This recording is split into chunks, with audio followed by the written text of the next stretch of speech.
here in Australia. February 19th, 2020 is the day little Brit strolled into Australia with her 3 suitcases, 2 bags, and a backpack, not knowing what was going to be in store for her. She was looking for adventure, for a challenge.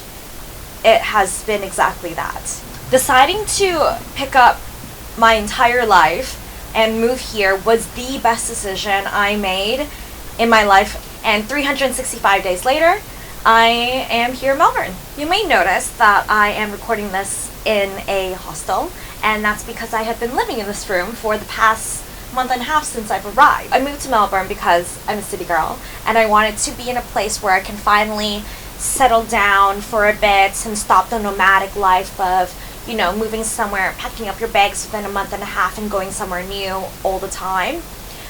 I have been doing that for the past year in New South Wales and Queensland, and although it was the most magical experience, I think I just wanted to, you know, kind of get my feet in somewhere, make myself at home.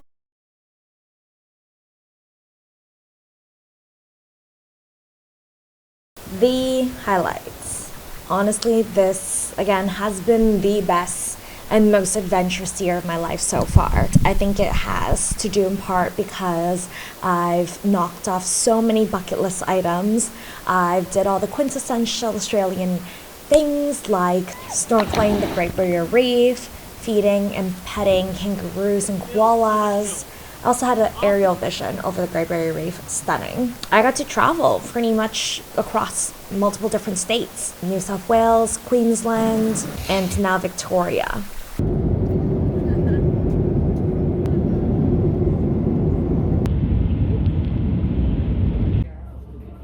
Where's the open? It's right there, so you're like this. Completing my regional work is also another really big experience that I'm so happy that I did. Wow, yeah, that was a good one.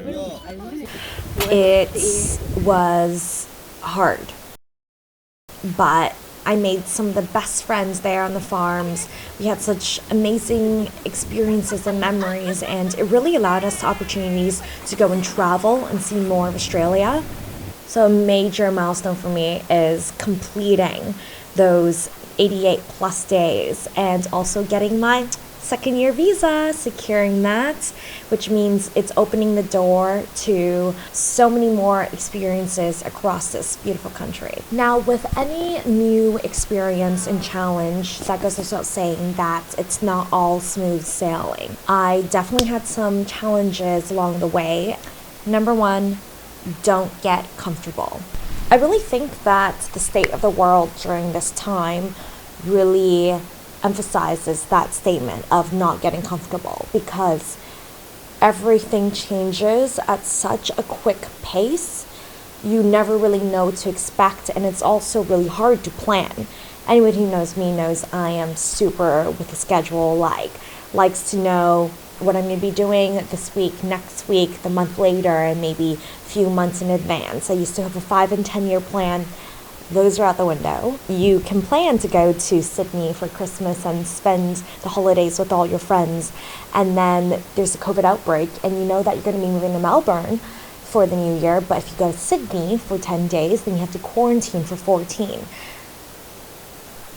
You're going to end up flying to Melbourne early or spending Christmas in a complete different place, like what I did this year in Woolleye with my friends.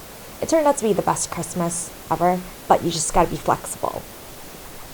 Number 2, as a traveler, as somebody who is on a working holiday visa, you will have to get used to saying goodbye. All the friends that you make during the farm work, the friends you meet in hostels, the friends you meet traveling, we're all travelers. We're all doing this experience differently and on different schedules. So you could meet some really amazing people and travel with them for 3, 4, 5 months. And then suddenly it hits a point where, you know, somebody realizes that their visa's going to be up in 2 months, or they're homesick and want to go home, or, you know, they just want to try something completely different, and you realize that's not exactly what you want to do. It's totally okay to part ways. I moved to Melbourne with one friend, but I'm now doing it solo. Number 3, expectations in terms of jobs. I came here mostly because I also wanted to be able to advance my career somehow. Do a job that's a big girl job or professional job, so that once I go home, I kind of have a launch pad to go off of. I will say that job hunting is really difficult. If you're not open-minded and if you're looking for something very specific.